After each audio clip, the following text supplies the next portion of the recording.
Good evening, everyone. JR with Secure Metals.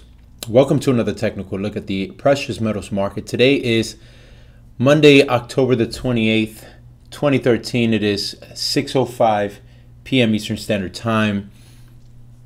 And I actually made a video last week, but I think the video was just a bit too lengthy. I had some market news as well as the technicals. And I think what I'm going to do from here on out is split the videos into two. I'm going to have a research video with market updates, market developments, market news that will possibly affect the precious metals market.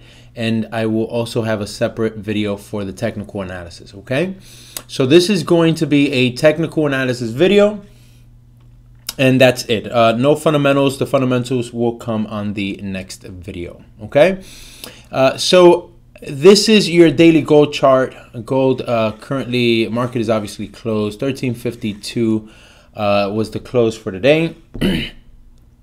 And this is your daily chart. Stochastics seem to be a bit over bought, but it does look like we are in a bit of an uptrend here, at least a short-term uptrend, until the Fed news on Wednesday, which I would imagine will either strengthen this uptrend or possibly hurt it. But given the circumstances, I think is going to help this bull market. Now, so coming back from the June low of 2013 to the August high of 2013, we have a Fibonacci extension. We held up pretty nicely at the 61% fib level. Now, keep in mind, anytime you have a 61% fib level retracement and it holds, and we can stay above this line, really what that means, if you ask me, is that the move from 1180 to the high of 1433, okay, it basically validates that move. Now, if you have a move here to the 61% fib level, moves up to the 50, or let's say the 38% at 1337, continues to go down further, then of course now we have issues. But as of now, it does look like this 61% fib level is holding. And as of right now, if we can just move over this 1375 range and continue to go higher, I think we have a really good development here on a bull market. Now, last week I also mentioned, let's get this fib level out of the way. Last week I mentioned that we were, or not last week, but last video, I talked about this head and shoulders formation where you had a move to the upside down, bigger move to the upside down, and again a shoulder, the second shoulder coming back down again. And this is where the neckline was, roughly around here, around 1278. A move below this 1278 was going to prove very dangerous for us, because as I explained on the previous video, the move on this head and shoulders to the downside could have been very, very serious. Okay, and if we calculate the move, it could have easily gone down to the 1500 range, or test back this 1180, and possibly even continue to go down further to maybe the 1150 range. So again, a very, very dangerous move. I'm glad we were able to get out of that. But within that head and shoulders formation, we also had this. This triangle here. This here, and we also had this wedge. Now on this wedge, I also explained that the wedge is a very bullish formation. Now the head and shoulders is only bearish when it comes below the neckline. So it's not one of those formations where you see it and you can automatically say, okay, this is going to continue to go down further. A head and shoulders formation is really just a formation, and once you cross the head and the neckline, that's when the trouble begins. And the same thing when you have an inverse head and shoulders. Once you pass the neckline, it goes the opposite way. Obviously, the inverse head and shoulders would be backwards, so it would be a move like this. I'll show you one in a minute. But again, very scary formation, especially when we fell below the 1250. I'm sorry, the 1260 to 1270 zone. But again, within that head and shoulders formation, you also had a squeeze here. And this squeeze, this wedge here, this falling wedge is usually very bullish. And when you find it on the top of an uptrend, let's say you find it, over here, the wedge, then it becomes bearish. So at the bottom of a downtrend, when you see this wedge here, this falling wedge, it's usually very bullish. So again, this was really just a matter of time before this thing either broke down to the downside big time, or as you can see, the wedge played out and the head and shoulders did not play out. But I'll show you another head and shoulders formation on this chart here. If you can, now this is a 2-hour chart. Let me put the 1-hour chart. It might look a little bit, I think I already drew it. So on the 1-hour chart, again, keep in mind this is a very short-term chart. I'll delete these lines. So this is your head and shoulders, your inverse head and shoulders, where you have the move to the down, back up, back down to form the head, and of course to form the other shoulder here. A move below, a move above the 1290 zone was going to bring a significant upside move within the wedge, and that's exactly what happened. You had the inverse head and shoulders. This played out. I've already drawn the line, and you can easily see here that if I put this line here, that's the size of the head, and as you can see, we easily were able to hit that target of 1321. So when these head and shoulders play out, whether they're inverse or a regular head and shoulders, you have to be very cautious, because again, a move below these key neckline levels could be very, very, very big. And on this daily chart, again, remember the hour chart is just a smaller chart. This is the daily chart, much, much bigger chart. And again, the move that we would expect on a move like on this move here, the move that we were expecting would have been a move down here to roughly around the 1150 range, easily knocking out this previous June low. Okay, so I'm glad we were able to get away from that. As of right now, we are testing the 23% fib level. I think, as a matter of fact, as of now, I believe we are looking to test this 23% fib level here,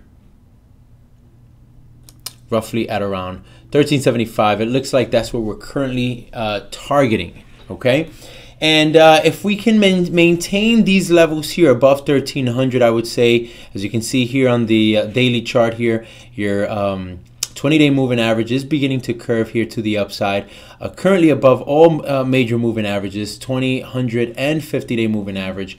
And I believe that if we can stay above this 13.8 level, or again maybe retest this 61% fib level, and this level continues to hold, I predict a beginning of a multi-month or possibly multi-week rally here on these metals, because again, that basically means if this level here holds, it basically means that the move from the low to the most recent high, which was the August high at 1433, it was a valid move and most likely is going to create newer highs. So we have to see how this plays out within the next couple of days. We have a meeting this week. I'm sorry, we have a meeting this week, the federal the FOMC meeting this week. And of course, I will put that on the research video. If we look at the weekly chart looking really, really, really nice. Stochastics are moving up. Good bullish candles here, currently above the 20-day moving average. And if I'm looking at this weekly chart here, it does look like we are looking to target this 50-day moving average at around 1470. So I think is a great time right now to continue to stack. If you understand what's going on with the money printing, because this is where you want to buy. These are the lows. I mean, we can clearly see that these are lows and these are highs. So what we want to do is we want to continue to purchase here on these areas, and we want to start taking profits. On the short term, of course, we will always keep some metal at hand, or we'll always keep metals at hand. But on a short-term basis, you can probably start taking some profits here. Wait for another dip and then continue to buy. All right, that's your gold chart. Let's look at your silver chart. Silver chart looking just as nice on the weekly chart. Stochastics are beginning to move up. You have your 20-day moving average also curving to the upside. And again, the weekly chart looks really nice. If we look at the daily chart, same thing with silver. We saw a test of the 61% fib level at 2085, and we also came down here and were able to cover this gap. I mentioned this gap a few times on previous videos, and I'm glad we were able to cover this gap, because now this gap is not going to bother me anymore. But if we can maintain this, if we're able to come down here, let's say the 2160 range, 50% fib level, I believe that we can again start this multi-week or multi-month rally here. On the daily chart as well as gold, your stochastics are getting a bit oversold. We might look for a bit of a move back down to maybe the 50% fib level before continuing to go higher. But again, both on the daily and on the weekly, and fundamentally speaking, I mean, the data has been really bad, but we'll cover all the data on the next video.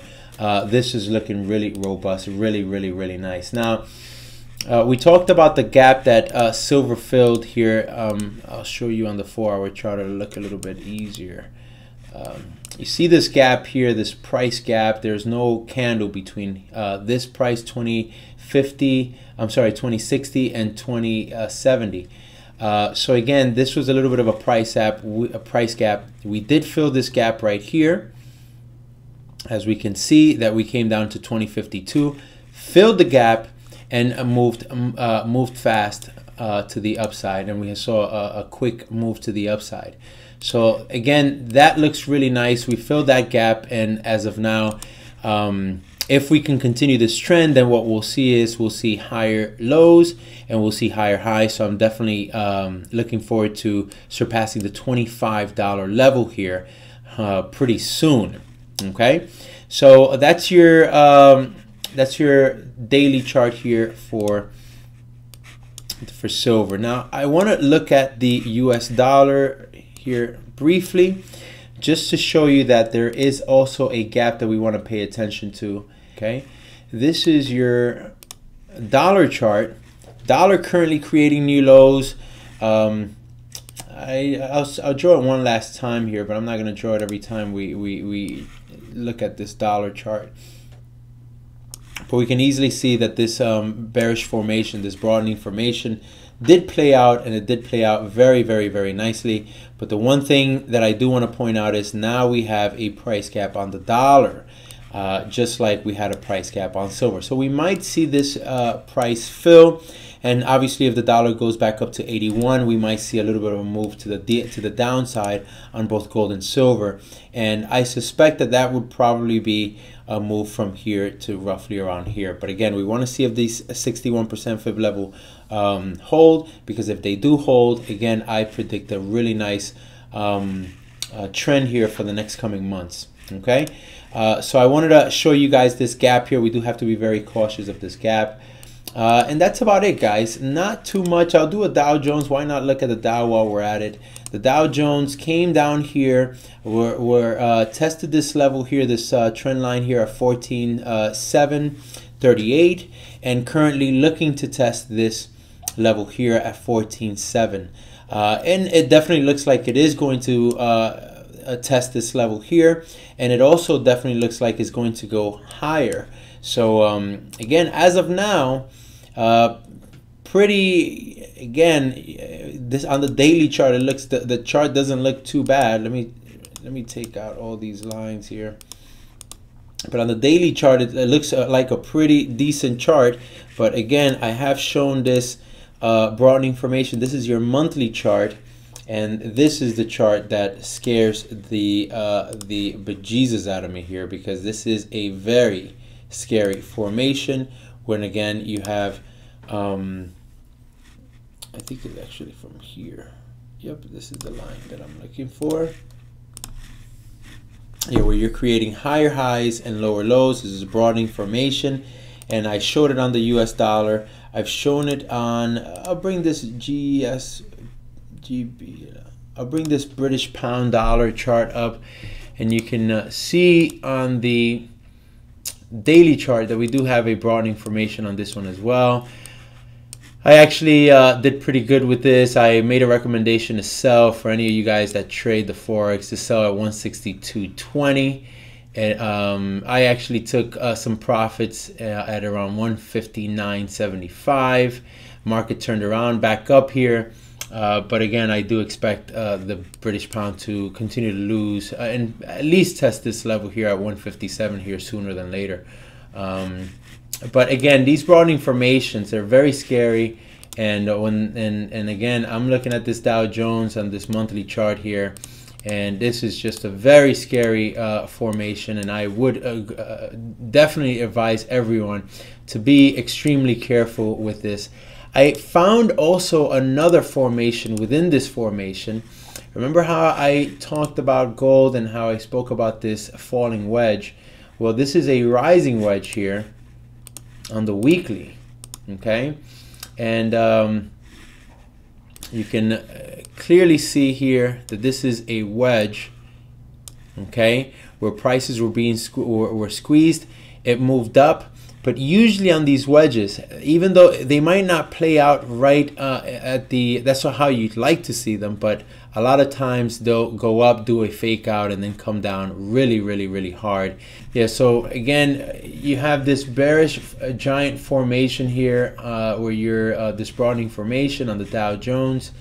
And of course, you also have this wedge, this rising wedge here, and again, it just doesn't look too good. I would probably say that probably before the next year, or maybe before this year is up, we'll see the Dow Jones at least at 13,000 and give us a nice correction.